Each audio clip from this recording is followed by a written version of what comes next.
Hello friends, the 13th of April, 2029. A huge asteroid Apophis, more than 1,000 feet in diameter, will pass by the Earth at a close proximity. If it hits the Earth, it will bring about such a devastation which has never been seen before in human history. Compared to the bomb dropped on Hiroshima, this will release 1 million times more energy. There will be tsunami waves of hundreds of meters, and entire cities will be wiped out. But not only that, on the 12th of July 2038, another asteroid can collide with the Earth. There is a 72% chance of this collision. NASA has already issued an alert and has started its planetary defense exercises. After NASA Chief ISRO's chief has now issued a warning that we can all go extinct. An Earth-destroying asteroid is speeding towards us. ISRO chief says that migrating to Mars is an option and all global space agencies are working on it. How much truth is there in such news? Which asteroids pose the most danger for Earth? And what is NASA's plan? Let's understand all these things in depth in this video. Asteroids are also called planetoids because they are like small planets. They are basically some huge pieces of rocks that are orbiting in space. Their diameter can be as small as 10, 20 meters or as big as 100, 200 kilometers. The smallest existing asteroid we've discovered is only 2 meters wide, and the biggest is called Ceres, with a diameter of 940 kilometers. Most of the asteroids in our solar system are found in the asteroid belt between Mars and Jupiter. It houses millions of asteroids. The drawing of this asteroid belt in our textbook looks like this. This might seem like these asteroids are so close to each other, but in reality, the average distance between any two asteroids is more than 1 million kilometers. But sometimes these asteroids move away from this belt and get quite close to the Earth. In such cases, these are known as near-Earth objects. In short, they are called NEOs. NEOs are not just asteroids, they can be comets, meteors, meteorites, and meteoroids. You may ask, what is the difference between them? Basically, all of them are just pieces of rocks moving through space. But the way we define them is different for each. Like asteroids are made of rocks and metals. Comets are made of ice, rocks, and dust. They are known as dirty snowballs too. Asteroids are found between Mars and Jupiter in the asteroid belt. Comets are found in the Kuiper belt. This belt lies before Neptune, quite far from our sun. When comets move in space, they seem to have a tail which asteroids don't. Typically, comets can be large too, with a diameter of 1 to 10 kilometers. And whenever a comet passes by Earth, it can be easily seen with the naked eye. But to see asteroids, telescopes are needed in most cases. In terms of danger posed to us, a comet is far more dangerous than an asteroid. Because first, a comet travels at twice the speed of an asteroid, and second, the warning time is shorter. A comet may suddenly appear and collide with the Earth, and unfortunately, we won't find out about it for a long time. This was shown in the film Don't Look Up. In this film, we see how there was a 6-month warning time of a comet colliding with the Earth, and how the government and space agencies react to it. A meteoroid is a small piece of an asteroid or comet. When a meteoroid gets closer to the Earth and enters our atmosphere, we call it a meteor. When that happens, it burns very quickly, and we see a streak of light. It is also known as a shooting star, and some of you might have seen it yourself. When this happens in large numbers, it is called a meteor shower. And if a piece of meteor travels through our atmosphere and falls on the Earth, it is called a meteorite. That's the only difference. However, for us, the important thing are the NEOs, the asteroids and comets that pass by the Earth. Those posing considerable risk of crashing on the Earth and bringing about the end of our world. This is a justified concern because this happened 66 million years ago to the dinosaurs. If they can go extinct, so can we. But before measuring this danger and moving ahead, I would like to say one thing. If you get your news from such accounts on Instagram and Facebook, it would be better to stop following them. Because this news about the 2038 asteroid strike is completely fake. Instead, if you're looking for reliable news sources on social media, consider following well-established outlets like BBC, CNN, Reuters, or The Guardian.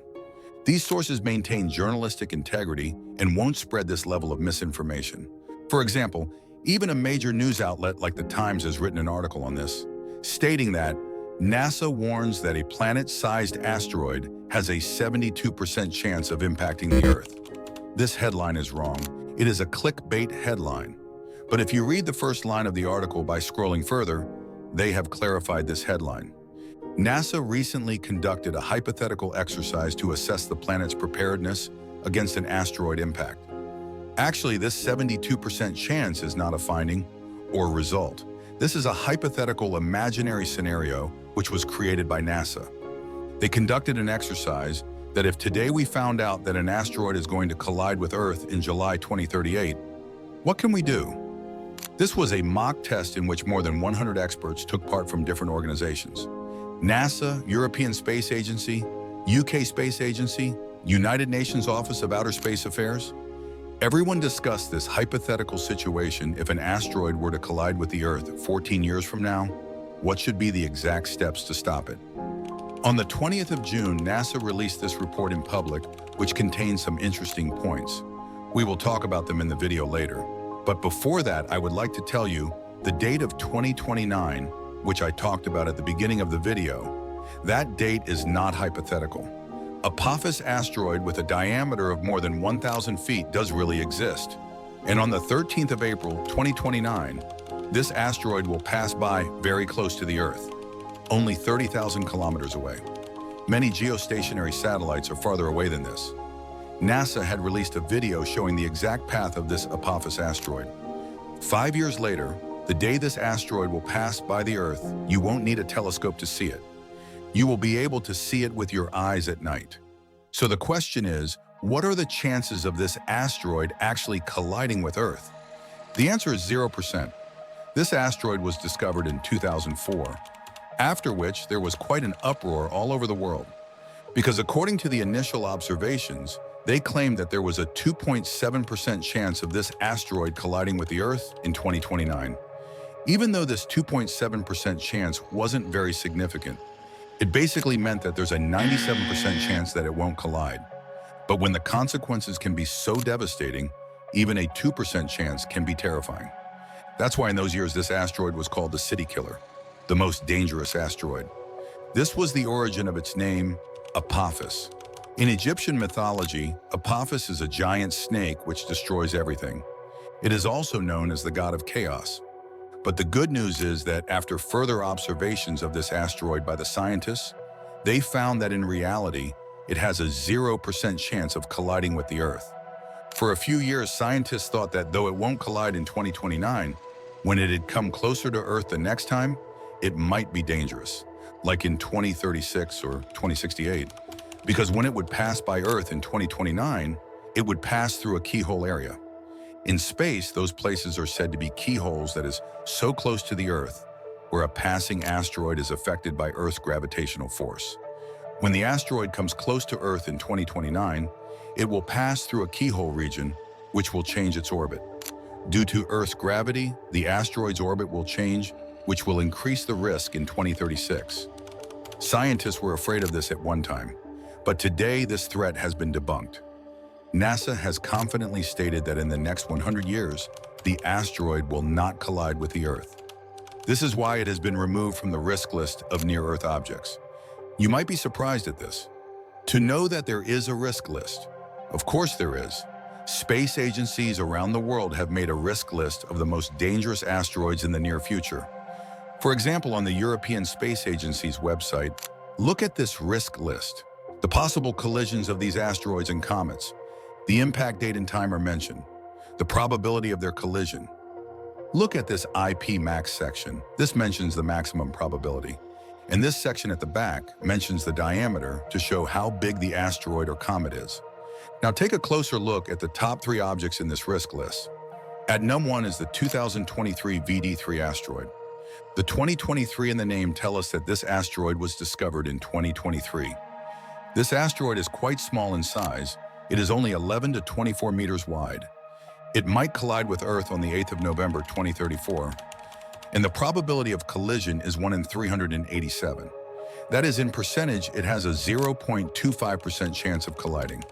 This is a substantial chance, actually. That is why it is placed at the top of the list. But because of its smaller size, it is not very dangerous. The chances are that even if it collides with Earth, it will fall into a sea or ocean or somewhere with few people. It won't cause much damage.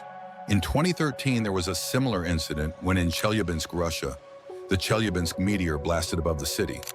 It came out of nowhere, a bright speck in the sky seen streaking across the horizon, followed by an almost apocalyptic scene, a blinding flash of light, and then all hell broke loose. The diameter of the meteor was about 20 meters, and a powerful shockwave was released. Some buildings were damaged, some people were injured, but thankfully no lives were lost. Nearly 1,500 people were injured. Most of them suffered cuts from shattered windows. At number 2 on the risk list is the 1979 XB asteroid. It is quite big. Its diameter is around 900 meters. Potentially, it will collide with Earth on the 12th of December 2056, and the probability of the collision is 1 in 4.27 million. That is 0.00002%. The chance of this collision is almost negligible, but it is still ranked number 2 on the risk list because of its size. We cannot afford this low chance. At number 3 is asteroid 2008 JL3, with an estimated diameter of 50 meters, and the potential impact date as the 1st of May 2027, and the probability of impact at 1 in 6,711. That is a 0.01% chance of collision. As you can see, these scientists working in these space agencies are doing a great job, because they don't want to risk Earth's future due to these small risks. The only problem is that these are the asteroids that we have discovered so far. They may discover more asteroids in the future, but comets don't have such a proper calculated trajectory. That is, we won't get a big warning window about comets. Tomorrow we may discover a new comet that may collide with the Earth, and for that we will have only 7 years to prepare.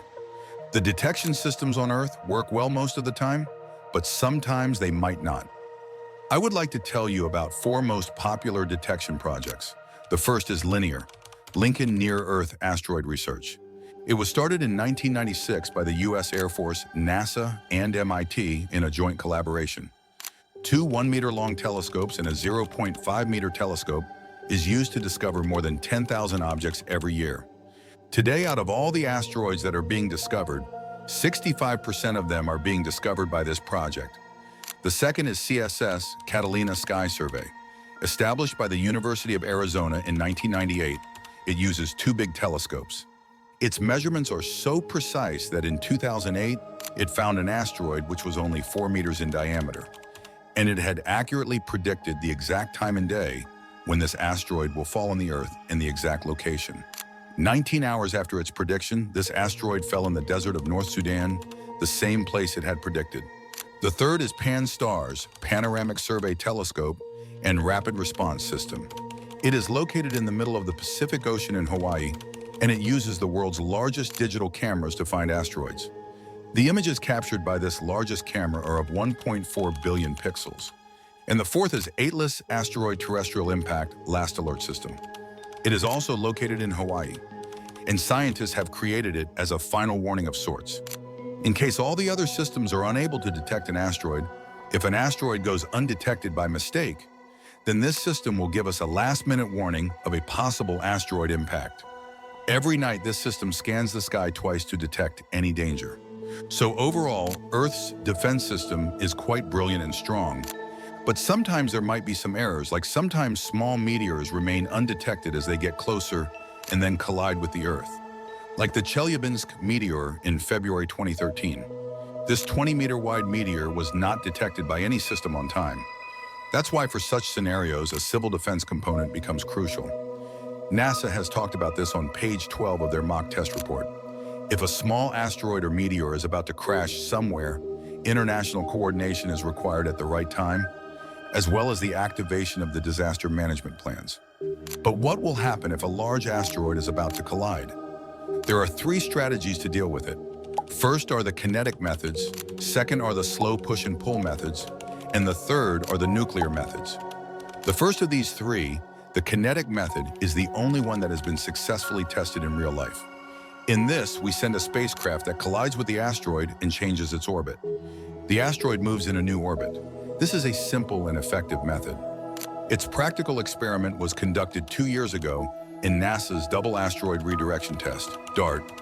On the 26th of September 2022, a 170-meter-wide dimorphous asteroid was, in space, far away from Earth, and NASA launched a spacecraft to collide with it.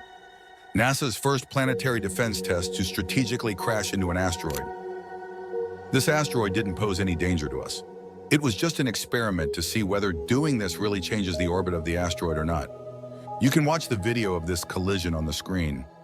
After that, when NASA looked at the result, the asteroid's orbit had actually changed. The same experiment is going to be conducted by China's National Space Agency next year. In 2025, they will have their spacecraft collide with a 30-meter wide asteroid and try to change its path. The second method is slow, push, and pull. In this, we change the asteroid's orbit gradually. Solar energy can be used for this. If a spacecraft is sent near the asteroid, it can concentrate the sun's rays on the asteroid to vaporize a part of the asteroid. This reaction will release some amount of gas, which will cause a small thrust on the asteroid. And gradually, the asteroid will change its orbit. This happens naturally on asteroids when an asteroid passes near the sun.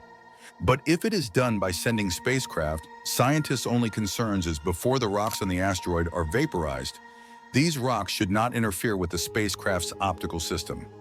Thirdly, we have the nuclear method, literally sending a spacecraft carrying nuclear bombs to destroy the asteroid. It sounds very filmy, but realistically, it may hardly ever be used. There are two reasons behind this. First, deploying a nuclear bomb in space can lead to many legal, international, and geopolitical problems. And second, when an asteroid is destroyed, its pieces will be blown up all around and we can't control the orbit of those pieces. A piece may even collide with Earth after the asteroid is destroyed. But this method is still under consideration because if an asteroid is large beyond an extent, like if the asteroid's size is more than 10 kilometers, the same size that caused the extinction of dinosaurs, then the other methods may not work as well because of the extreme size of the asteroid. In NASA's mock test from a few months ago, they discussed these points. Exactly how to deal with an asteroid which is going to collide with the Earth after 14 years with a chance of collision at 72%. The good news is that 81% of the participants participating in this mock experiment believe that we are ready to deal with such a threat. There are only a few gaps that scientists have raised regarding such scenarios. For example, one gap mentioned was that we have tested only one method till now, the kinetic method. We should test this kinetic method more times in the future so that we can be sure that it will work as needed. This was the fifth meeting to discuss a hypothetical asteroid strike. Before this, in 2013, 2014, 2016, and then in 2022, similar meetings were held. It was named Planetary Defense Interagency Tabletop Exercise. And in Johns Hopkins Applied Physics Laboratory, around 100 experts came together. So in conclusion, friends, there is nothing to worry about. First of all, in the next 100 years, there are no big asteroids that have even a 0.01% chance of colliding with the Earth. Secondly, our Earth's defense systems are becoming more advanced with time. In the year 2028, NASA is planning to launch a space telescope named Near-Earth Object Surveyor. It will be stationed outside Earth to detect such asteroids, so our detection systems will improve further. And thirdly, even if we find an asteroid that can collide with the Earth, we already have adequate systems to stop it. So stop believing in such fake news. Thanks for watching. If you enjoyed the video, don't forget to subscribe and hit the bell icon so you never miss out. Until next time, stay with Dark Bright.